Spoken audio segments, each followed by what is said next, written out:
koleksi mainan dinosaur aku. Wah, dahsyat ni korang punya set. Aku tolong buat gunung berapi ni. Boleh meletup tau. Alah, itu pun aku yang ajar. Banyak. Tok bukan cakap pasal sapi lembu mutu. Tapi si sapi penjual lembu kat kampung sebelah tu.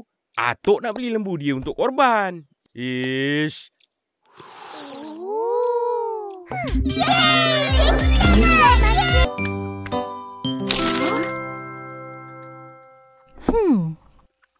Guna ni boleh ke?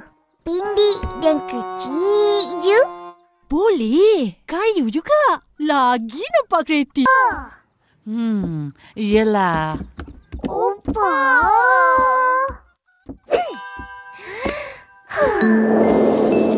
Aku pula. Aku jalan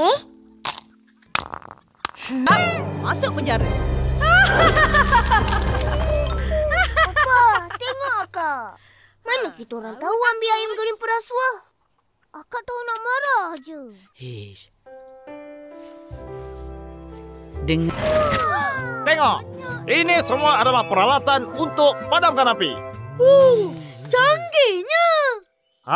Siapa nak tolong padamkan? Siapa? Rosak nanti macam mana? Tak adalah orang nak beli. Jadi, Akak akan sentiasa bersama kita orang. Betul? Betul kan Malik?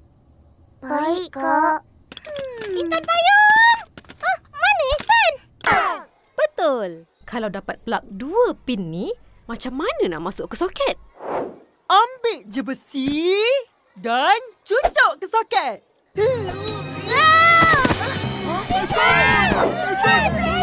Risiki.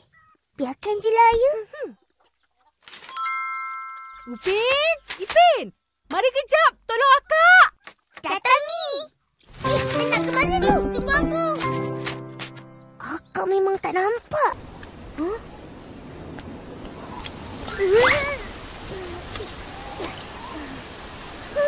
Alamak. Habis basah slipper.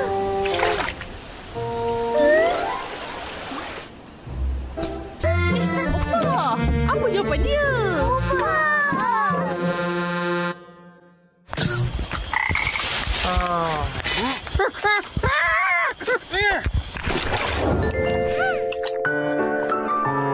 Terima kasih, Intan payung. Siapa lagi?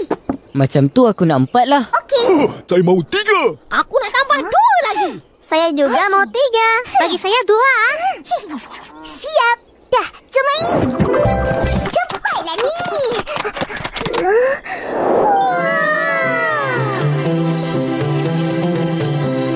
Dah malam, lagi nampak cantik.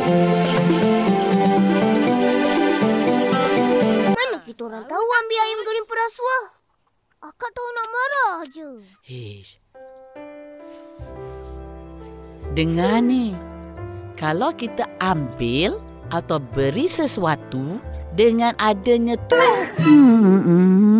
macam tu sekali dia orang marah. Jadi, apa Mutu buat? Dia buat tak tahu je.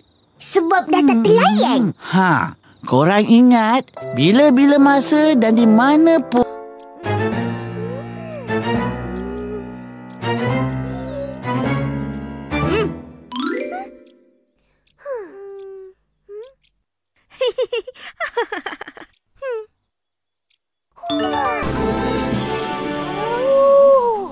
Inilah yang Susanti cakap hari tu.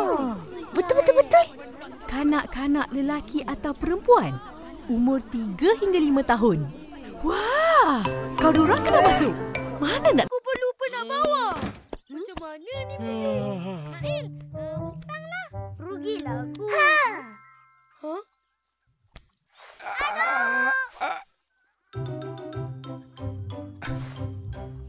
Pakcik, nak isi angin? Sana ada.